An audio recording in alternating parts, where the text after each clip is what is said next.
ভিতরে আমরা খবর পেলাম যে ডাকাত এখানে অ্যাটাক করেছে, ডাকাত এসেছে এই কি বলে রূপালী ব্যাংক এবং জিম্মি করেছে ওইখানে যে স্টাফদেরকে 10 জন স্টাফ ওই ব্যাংকের এবং 6 জন ছিল ক্লায়েন্ট। এদের মধ্যে একজন একটা বাচ্চা ছিল।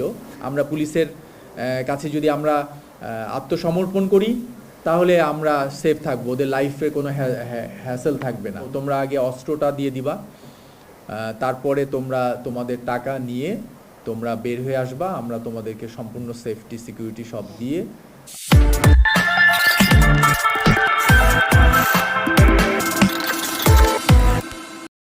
আমরা পুলিশ বর্তমানে ঢাকা জেলা সহ সবখানেই একই রকম, আমরা খুব অ্যালার্ট হলো যে জনসাধারণের নিরাপত্তা নিয়ে।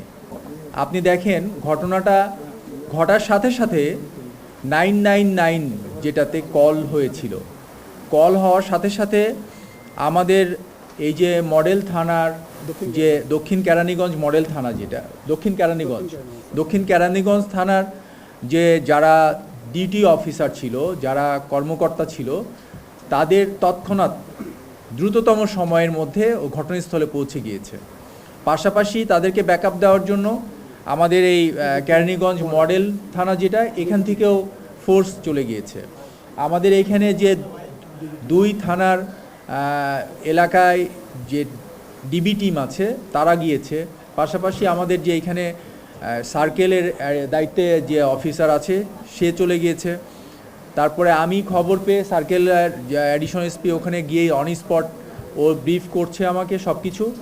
দেখলাম যে ঘটনাটা একটু সামনের দিকে আরও জটিল রূপ নিতে পারে, এই জন্য আমি আমার আলফা 2 আমরাও এখানে চলে এসেছি। পাশাপাশি আমরা যেহেতু মাঠে যৌথ বাহিনী কাজ করছি আমরা একসাথে, এখানে আমরা র্যাবের সিও সহ র্যাব 10-এর CO Khalid, additional DIG Khalid, উনি এসে হাজির হয়েছেন। তারপরে আপনার সেনাবাহিনীর সিও 19 বীরের সেও এসে হাজির হয়েছে। পাশাপাশি ডিএমপি সোয়াট টিম যেটা আছে আমাদের, তারাও মুভ করেছে।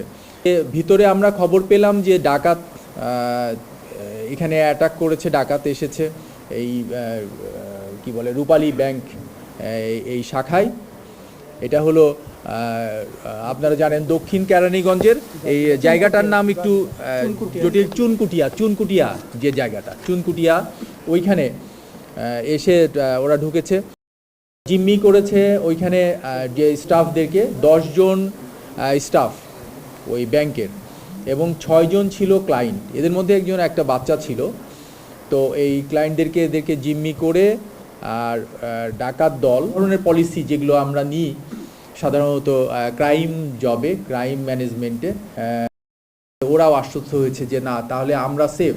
আমরা পুলিশের কাছে ধরা দিলে, আমরা পুলিশের কাছে যদি আমরা আত্মসমর্পণ করি তাহলে আমরা সেফ থাকবো, ওদের লাইফে কোনো হ্যাসেল থাকবে না। আমাদের কাছে ওরা আত্মসমর্পণ করে। তারা অস্ত্রগুলো, আমি বলেছি আগে তোমরা আগে অস্ত্রটা দিয়ে দিবা, তারপরে তোমরা তোমাদের টাকা নিয়ে তোমরা বের হয়ে আসবা, আমরা তোমাদেরকে সম্পূর্ণ সেফটি সিকিউরিটি সব দিয়ে আমরা ওদেরকে গাড়িতে করে নিয়ে এসে, আমরা এতক্ষণ ধরে আপনাদেরকে একটু সময় লাগলো কারণ তাদের অনেক কিছু জিজ্ঞাসাবাদ করেছি।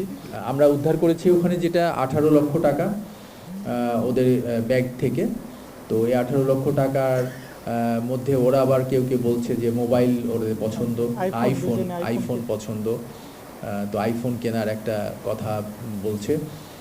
তো এই পর্যন্ত আরও বাকিগুলো আমাদের ইনভেস্টিগেশনের ইস্যু আছে, ইনভেস্টিগেশনগুলো হলে তারপরে আমরা এগুলো আইনগত প্রক্রিয়াতে থাকবে।